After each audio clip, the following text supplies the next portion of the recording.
Every year, the Lenten season begins with the first Sunday of Lent, journey into the desert with Jesus. And this year, we hear Mark's account of that desert experience. But before we even get there, we already have a sense of the desert in our lives. Even the church requires that no flowers be present in church during Lent, that music be subdued to almost silence during Lent, that in this time we go into the desert. And so we experience the silence. We experience the dryness. We experience the bare bones of what is, so that we can really see what's under it all. And our lives are called to be like that as well. And so we take up our Lenten disciplines of prayer, fasting, and almsgiving, so that our lives in some way can get down to the basics, can get back to the basics. Spiritual exercises that make us strong. Strong in the soul, strong in the spirit. St. Mark's gospel account of Jesus going out into the desert is the shortest of all the gospel accounts on this passage. For Matthew and Luke describe the devil's temptations. They describe this whole drama that goes between Jesus and Satan. But in Mark's gospel, we just have a very simple presentation. That Jesus goes out to the desert to be tempted by Satan, and there he was with the wild beasts, and the angels ministered to him. And that's it. And as I listened to that, I was drawn to that phrase, and Jesus was out there with the wild beasts. That Jesus is out in the desert with the wild beasts. Lions and tigers and bears, oh my.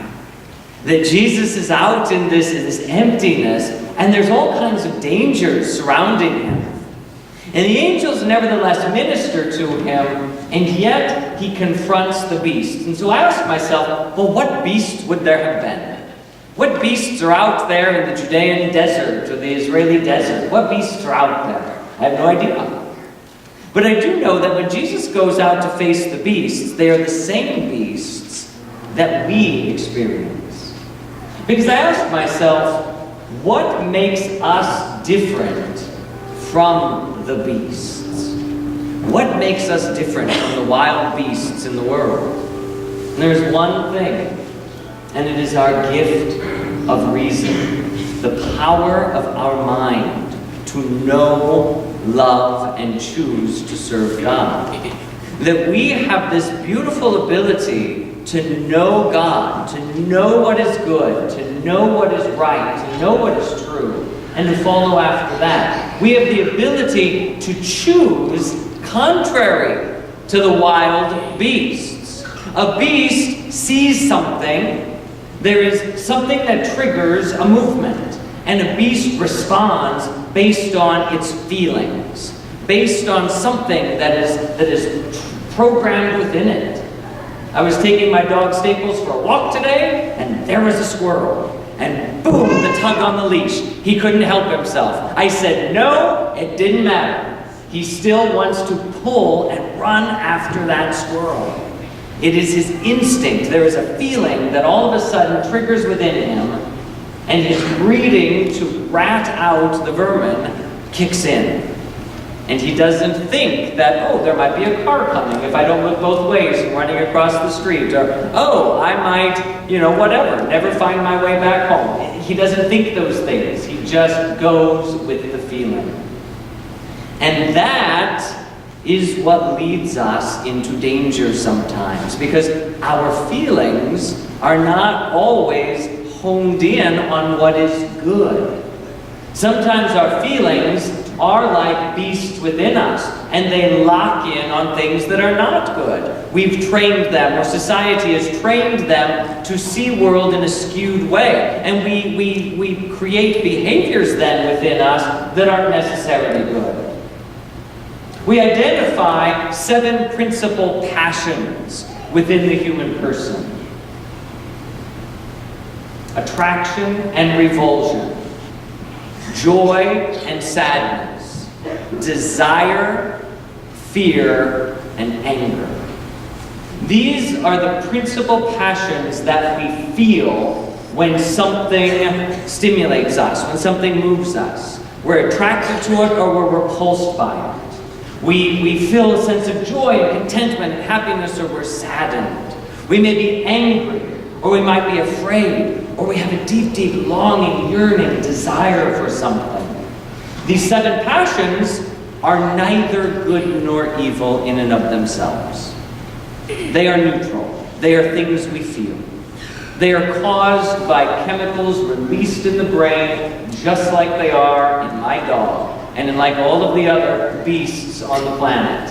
Something is triggered, some chemical, some hormone is secreted, and we feel attraction, or we feel fear, or we have desire. But the difference is that we have an intelligent soul, a mind that governs our passions, that teaches our passions, that sometimes the things I desire are not good. Sometimes the things I am attracted to are not right. Sometimes the things I hate, I should love. And the things I love, I should hate. That sometimes our passions, our desires, are disordered either naturally, or they are disordered by habit, or they're disordered by culture and training around us, environmental factors. However, we have the ability to come to know God's goodness. We have the ability to choose contrary to those passions. And it is through the obedience to God's will that we begin to build up a resistance. We begin to build up an immunity, as it were, to all of those things that are not right. God promises, we have this first promise, the very first covenant that God makes to mankind, is that I will not see the world destroyed again. Remember, it was man's choices to follow his passions wrongly, to enter into war and to hatred and to lust and to violence that caused God to say enough, that the world cannot handle this. And so Noah and his family are called into the ark to preserve the earth. Take the creatures of the earth, gather them together, and be saved, because you will start over again. And now choose rightly. Choose rightly. Desire what is right, and live that. You are a new creation. And St. Peter reflects upon this today, and he says, this foreshadows baptism. And this is exactly what you and I go through in our lives. That we are born into a broken world. You and I are born broken. There are things wrong with us. I feel things wrongly within me. I don't know things rightly, and I learn then from this broken world. And I need to be baptized to wash away that sin and have access to God's grace, which transforms my heart, my mind, my desire, my passions.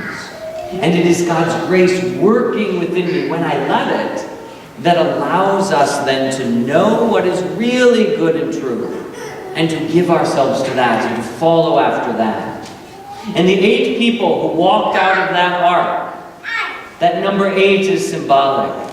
Because the number 8 in Scripture, as you may recall, means a new beginning. And the number 8 is a recreation. It is the 7th day, 7 days plus 1. It all starts over again. The 8th day and the first day. The 8th human and the first human. It is all starting over. That God recreates. That God takes this broken humanity. He takes my passions that are not always right, and when we give them to Him and let His grace work on us, and when we practice what is right and good, even when we don't feel it, then we build upon and we begin to learn what we should learn in the first place. How many times have you said, I don't feel like going to church. I don't get anything out of it. It's not moving me.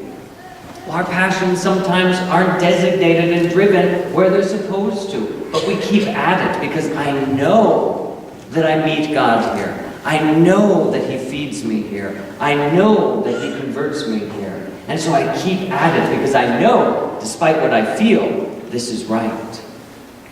Sometimes we experience this in our daily lives too. We feel like we want to react in one way, but we know we shouldn't. I know better. I know I shouldn't yell at this person because they don't know better. I know I shouldn't do this thing or that thing because of the circumstances.